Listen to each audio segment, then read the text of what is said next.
கச்சத்தீவில் நடைபெறும் புதிய அந்தோணியார் ஆலய திறப்பு விழாவில் தடையை மீறி கலந்து கொள்ளப் போவதாக ராமேஸ்வரம் மீனவர்கள் தெரிவித்துள்ளனர். இலங்கைக்கு இந்தியா தாரை வார்த்து கொடுத்த கச்சத்தீவில் புதுப்பிக்கப்பட்டுள்ள புனித அந்தோணியார் ஆலய அர்ச்சிப்பு விழா 7ஆம் தேதி நடைபெறுகிறது.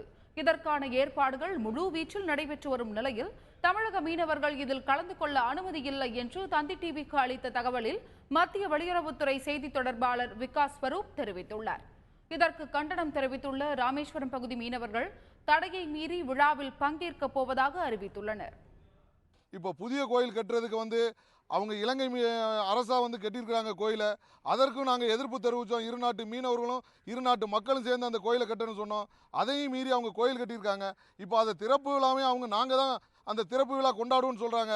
இதை நாங்கள் வன்மையாக கண்டிக்கிறோம். இதுக்கு மத்திய அரசு துணை போகாமல் இங்கே உள்ள மீனவர்களை உடனே அந்த திறப்பு விழாவுக்கு அனுப்பணும். ஏன்னா ஒரு கோயிலோட கும்பாபிஷேகம் எவ்வளோ சிறப்பாக இருக்குன்னு சொல்லி எல்லாருக்குமே தெரியும். அந்த கும்பாபிஷேகத்துக்கு அந்த திறப்பு விழாவுக்கு அந்த அர்ச்சிப்பு விழாவுக்கு நாங்கள் செல்றதுக்கு தயார் நிலையில் இருக்கிறோம். மத்திய அரசு எங்களை அனுப்பி வைப்பாங்கன்னு எதிர்பார்க்குறோம்.